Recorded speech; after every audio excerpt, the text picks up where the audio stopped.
इस कार्तिक महीने में जो दीपदान देता है, आकाश दीप देता है, अखंड ज्योति जलाता है और माता सरजू में डुबकी लगाता है, वह माता सरजू जो अयोध्या से भगवान राम के द्वारा पूजित हैं, भगवान के द्वारा स्नान की गई हुई हैं, या दिव्य भाग्यशाली हैं वहाँ के लोग जहाँ दो हरि का संगम हुआ। भगवान राम और परशुराम, यह दोनों का संगम दोहरी घाट में हुआ। दो हरि ही, जहाँ दो हरि मिले, एक ऐसा एकमात्र स्थान है दोहरी घाट। नमस्कार, मैं हूं रंजीत राव और आप लोग देख रहे हैं जंगड़ की आवाज। अभी आप लोगों ने काशी विश्वनाथ मंदिर न्यास के अध्यक्ष रहे पद्मश्री परम पूज्य श्री आचार्य डॉक्टर हरिहर कृपालु त्रिपाठी जी महाराज को सुन रहे थे कि कार्तिक महीने का क्या महत्व है और दोहरी घाट का कितना दिव्य महत्व है।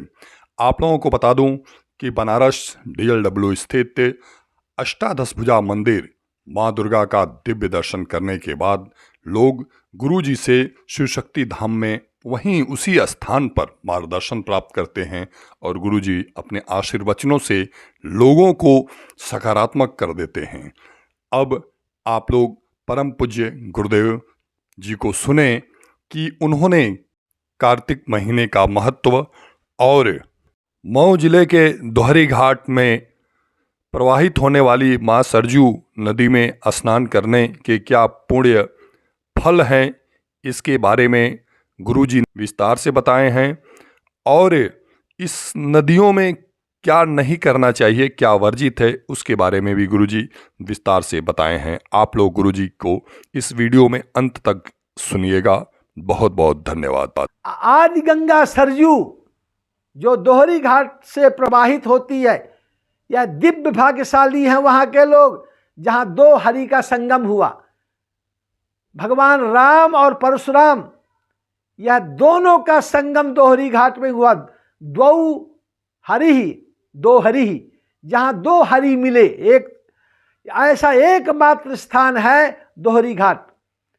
इस कार्तिक महीने में जो दीपदान देता है, आकाश दीप देता है, अखंड ज्योति जलाता है और माता सरजू में डुबकी लगाता है, वह माता सरजू जो अयोध्या से भगवान राम के द्वारा पूजित हैं, भगवान के द्वारा स्नान की गई हुई हैं, भगवान के द्वारा प्रक्षालित हैं, भगवान के द्वारा आचमन की गई हैं, भगवान के द्वारा नमस्कार प्रणाम और पूजित की गई हैं।